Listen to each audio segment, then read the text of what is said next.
ഒരു പ്രദേശവാസി സലീം നമുക്കൊപ്പം ചേരുകയാണ്. സലീം കണ്ടക്കടവ്. സലീം, ഈ ദൃശ്യങ്ങൾ ഞങ്ങൾ കാണുന്നുണ്ട്.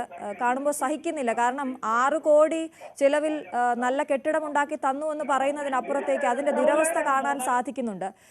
എന്താണ് താങ്കൾക്ക് പറയാനുള്ളത്? അതെ മാഡം, ഇത് ടിവിയിൽ ശ്രദ്ധിക്കാതിരിക്കാമോ സലീം? ഫോണിൽ സംസാരിച്ചോളൂ. ടിവി ഒന്ന് മ്യൂട്ട് ചെയ്യാമോ? പറഞ്ഞോളൂ. തീരദേശ മേഖല, അതായത് മത്സ്യത്തൊഴിലാളികളുടെ മക്കളും 99% പഠിക്കുന്ന വിദ്യാലയമാണ്. അതെ സലീം പറഞ്ഞോളൂ, തുടർന്ന് പറഞ്ഞോളൂ. ആ ഒരു വിദ്യാലയത്തില് ഒരു നിർമ്മാണം പൂർത്തീകരിച്ച് ഏതാണ്ട് ഒരു 4 വർഷം ആകുന്നതേ ഉള്ളൂ. ആ സമയത്താണ് ഇത്രയും അപകടമായ രീതിയിൽ ഇപ്പൊ പല സ്ഥലങ്ങളിലും നമ്മൾ വാർത്തയിലൂടെ കാണുന്നതാണ്. സ്കൂൾ കെട്ടിടം ഇടിഞ്ഞു വീഴുന്നു, ഹോസ്റ്റൽ കെട്ടിടം ഇടിഞ്ഞു വീഴുന്നു. പാവപ്പെട്ട കുട്ടികൾ പഠിക്കുന്ന ഒരു വിദ്യാലയത്തില് ഇത്രയും മോശമായ രീതിയിൽ പണിയിൽ ഒരുപാട് അപാകതകളുണ്ട്. ഇപ്പൊ ആരെയും മറ്റുള്ളവരെ കുറ്റപ്പെടുത്തുകയോ രാഷ്ട്രീയ പാർട്ടിയെ കുറ്റപ്പെടുത്തുകയോ ഒന്നുമല്ല. പക്ഷെ ഇതിൽ നിർമ്മാണം ഏറ്റെടുത്തത് നിർമ്മാണ കമ്പനിയിൽ നിന്ന് ഒരുപാട് അപാകതകൾ സംഭവിച്ചിട്ടുള്ള ഏറ്റവും വലിയ തെളിവാണ് ഇതിന്റെ ചോർച്ച. കുട്ടികൾക്ക് ആ സ്കൂൾ കെട്ടിടത്തിന്റെ അകത്തിരുന്ന് പഠിക്കാൻ പറ്റാത്ത രീതിയിലേക്ക് മാറിയിരിക്കുകയാണ്. സലീം, ഈ നിർമ്മാണത്തിലെ പിഴവെന്ന് പറയുമ്പോൾ എന്തൊക്കെ കാര്യങ്ങളാണ്, എന്ത് കുറവാണ് അതിൽ കണ്ടിരിക്കുന്നത്? നമുക്ക് എന്തെങ്കിലും മനസ്സിലാവുന്നുണ്ടോ? നമുക്ക് കാണുമ്പോൾ തന്നെ അറിയാൻ പറ്റും. ഇതിൽ ഉപയോഗിച്ചേക്കുന്ന മെറ്റൽ ആണെങ്കിലും സിമന്റ് ആണെങ്കിലും കമ്പി ആണെങ്കിലും ഒരു സ്കൂൾ കെട്ടിടം നിർമ്മിക്കുമ്പോൾ വർഷങ്ങളോളം 100 വർഷങ്ങൾ കഴിഞ്ഞ കെട്ടിടങ്ങൾ ആ പുത്തൂർ സ്കൂളിലെ ഗ്രൗണ്ടിലുണ്ട്.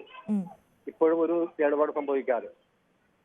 പക്ഷെ ഈ പുതിയ കെട്ടിടം വെറും 4 വർഷം കൊണ്ട് തന്നെ ഇത്ര മോശമാവുമ്പോൾ നമുക്ക് ഊഹിക്കാവുന്നതേ ഉള്ളൂ. സ്വാഭാവികമായിട്ടും അവൾ ആ കെട്ടിട നിർമ്മാണത്തിൽ അപാകത സംഭവിച്ചിട്ടുണ്ടെന്ന്. അത് ശരിക്കും അത് ഒന്നെങ്കിൽ അത് പൂർണ്ണമായും പൊളിച്ചു കളയുക, അല്ലെങ്കിൽ ശാശ്വതമായ ഒരു നടപടി. ഇതിപ്പോ നമ്മളിപ്പോ അറിയിച്ചിരിക്കുന്നത് ഈ നിർമ്മാണം നടത്തിയവരോടാണ് അറിയിച്ചിരിക്കുന്നത്, അതോ ഗവൺമെന്റിനോട് അറിയിച്ചിട്ടുണ്ടോ? ഇത് ഞങ്ങൾ കൊടുക്കാവുന്ന രീതിയിൽ പരാതികൾ ഇവിടുത്തെ പ്രാദേശികവാസികൾ എന്നുള്ള നിലയിലും എല്ലാ രീതിയിലും നമ്മൾ എന്താ പരാതികൾ കൊടുത്തു. എന്നിട്ട് എന്ത് മറുപടിയാണ് കിട്ടിയത്?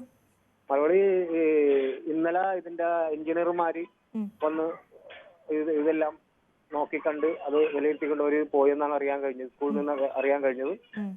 അതിന്റെ ഉടനെ ഇതിന്റെ ഒരു പരിഹാരം ഉണ്ടാവുമെന്നാണ് ഞങ്ങൾക്ക് ഒരു പ്രതീക്ഷ.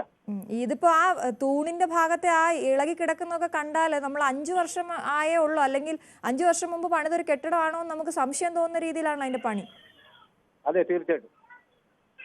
ആ കെട്ടിടം ഏതാണ്ട് 2001 കെട്ടിടത്തിന്റെ നിർമ്മാണ ഉദ്ഘാടനം നിർവഹിച്ചു. പക്ഷെ ആ സമയത്ത് ശരിക്കും പറഞ്ഞ ആ സമയത്ത് പ്രദേശവാസികളും ഇവിടുത്തെ പ്രാദേശികമായിട്ടുള്ള കോൺഗ്രസിന്റെയും യൂത്ത് കോൺഗ്രസിന്റെയും നേതൃത്വത്തിൽ ഇവിടെ സമര നടപടികൾ പരിപാടിയായി വരികയും അന്ന് അവരെ പോലീസ് അറസ്റ്റ് ചെയ്ത് നീക്കുകയും ചെയ്തു. നിർമ്മാണത്തിൽ കാരണം ഇവിടെ കടൽ വെള്ളം കയറുകയോ വേലിയേറ്റം വരികയോ ചെയ്താൽ വെള്ളം കയറുന്ന ഒരു പ്രദേശമാണ്. സ്കൂൾ കെട്ടിടത്തില് ഇതിന്റെ തറ പരമാവധി 1 മീറ്ററിൽ മേലെങ്കിലും ഉയർത്തി കെട്ടണമെന്ന് ആവശ്യപ്പെട്ടുകൊണ്ട് അന്ന് സമരം ചെയ്തതാണ്. പക്ഷെ അതൊന്നും വിചാരിക്കാതെ വളരെ താത്തി, അതായത് 2 സ്റ്റെപ്പ് മാത്രമുള്ള രീതിയിലാണ് അതിന്റെ നിർമ്മാണം. അതായത് ആ മുറ്റത്ത് വെള്ളം കയറിയ സ്കൂൾ കെട്ടിടത്തിന്റെ അകത്തേക്കും വെള്ളം കയറുന്ന ലെവലില് ഇവിടെ എപ്പോഴും കടലുകയറ്റവും രൂപപ്പെട്ടിട്ട് ആളുകൾ ആശ്രയിക്കുന്ന ഒരു ക്യാമ്പ് എന്ന നിലക്ക് ഉപയോഗിക്കുന്ന സ്കൂളുകളാണ് അത്. അവിടെയാണ് ഈ ലെവലിലേക്ക് വന്നേക്കുന്നത്. ഇപ്പൊ ഇത് ഭയങ്കര മോശമായ സ്ഥിതിയിലാണ്. ഇങ്ങനെ ഇളകി തുടങ്ങിയത് എപ്പോഴായിരുന്നു സലീം? ഇതിപ്പോ ഒരു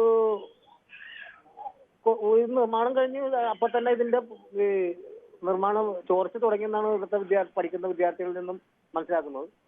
കാരണം പല കുട്ടികളും പറഞ്ഞ പഠിക്കാൻ പറ്റാത്ത കാരണം സ്കൂൾ കുട്ടികൾ ഒരു സ്കൂളിൽ തീർത്തും കുട്ടികളെ ഒഴിപ്പിച്ചുകൊണ്ട് തൊട്ടടുത്ത സ്കൂളിലേക്ക് അതിന്റെ ഭിത്തിയോട് ചേർത്ത് മേശയിട്ടുകൊണ്ടാണ് കുട്ടികളെ ഇരുത്തിയിരിക്കുന്നത്. അപ്പം അതിന്റെ സെന്ററിൽ വെള്ളം വീണിരിക്കുക. അതുകാരണം കുട്ടികൾക്ക് ഇരിക്കാനും കുട്ടികളുടെ പാഠപുസ്തകങ്ങൾ നനഞ്ഞു പോവുകയും കുട്ടികൾ ഇടുന്ന യൂണിഫോം നനഞ്ഞു പോവുകയും അത് എന്തോ ഒരു സ്മെല്ലുള്ള വെള്ളമാണ് മേലിൽ നിന്ന് വരുന്നതാണ് വിദ്യാർത്ഥികൾ പറയുന്നത്. അപ്പൊ മേലത്രയും അഴുക്കുകൾ കെട്ടിക്കിടന്നിട്ട് ആ വെള്ളമാണ് താഴത്തേക്ക് വരുന്നത്. അപ്പൊ അതുകൊണ്ട് അവിടെ ആ സ്കൂളിലേക്ക് ഉപയോഗിക്കാൻ പറ്റില്ല. കാരണം ഏത് സമയത്ത് ഒരു അപകടം സംഭവിക്കുന്ന രീതിയിലാണ് ഇപ്പോൾ ആ കെട്ടിടത്തിന്റെ അവസ്ഥ. അതാണ് വളരെ ഗൗരവമുള്ള വിഷയമാണ്. സലീം, വളരെയധികം നന്ദി ഞങ്ങളോട് സംസാരിച്ചതിന്.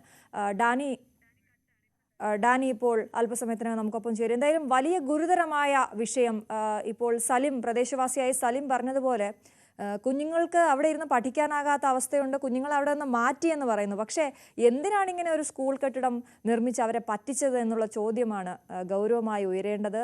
ഒന്ന്, അവരുടെ സുരക്ഷ; രണ്ട്, ഇത്തരത്തിൽ 6 കോടി ചെലവഴിച്ച് നിർമ്മിച്ച ഒരു കെട്ടിടത്തിൽ 5 വർഷം പൂർത്തിയാകുന്നതിന് മുൻപേ വിള്ളലുണ്ടാകുന്നു, പൊളിഞ്ഞിളകുന്നു, ചോരുന്നു. വാർക്ക കെട്ടിടമാണ് എന്ന് ആലോചിക്കണം. ഡാനി ഇപ്പോൾ തുടരുന്നുണ്ട്. ഡാനി, സലീമൊക്കെ പറഞ്ഞതുപോലെ കുഞ്ഞുങ്ങളുടെ സുരക്ഷ വളരെ പ്രധാനപ്പെട്ടതാണ്. ഒപ്പം ഈ തീരദേശത്തൊക്കെ ഒരു കെട്ടിടം ചെയ്യുമ്പോൾ അത് എന്തൊക്കെ കാര്യങ്ങൾ ശ്രദ്ധിച്ചായിരിക്കണം ചെയ്യേണ്ടത്? അതിൻ്റെ അടിസ്ഥാനപരമായ അവരുടെ ആവശ്യങ്ങൾ പോലും കണ്ടില്ലെന്ന് നടിച്ചുകൊണ്ടാണ് ഈ കെട്ടിടം പണിതിരിക്കുന്നത് എന്നുള്ളതാണ്. ചെല്ലാനം പുത്തൻതോട് സ്കൂളിനാണ് ഈ ഒരു ദുരവസ്ഥയുണ്ടായിരിക്കുന്നത്. വലിയ കൊട്ടിഘോഷിച്ച് നിർമ്മിച്ച പുതിയ കെട്ടിടം 5 വർഷമാകുന്നതിന് മുൻപ് 2011 ഉദ്ഘാടനം കഴിഞ്ഞത്.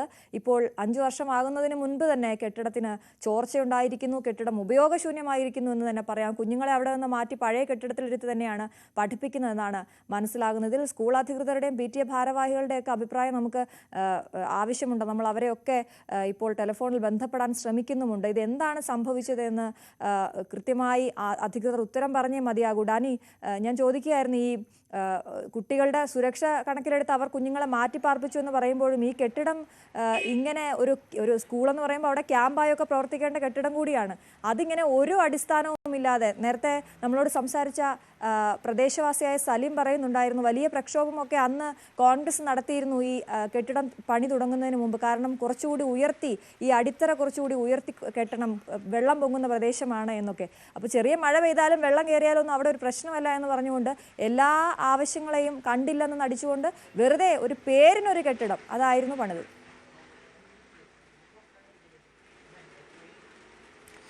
ഏതാണ്ട് അങ്ങനെ തന്നെ പറയേണ്ടി വരും അശ്വതി. കാരണം കാര്യമായ രീതിയിൽ നമ്മൾ ഈ ചെല്ലാനം മേഖലകളിലേക്ക്, കണ്ണമാലി മേഖലകളിലേക്ക്, ഇവിടങ്ങളിലേക്കെല്ലാം ചെല്ലുമ്പോൾ ഏറ്റവും പ്രധാനപ്പെട്ട പ്രശ്നം നമുക്ക് എല്ലാവർക്കും അറിയാവുന്നതാണ്.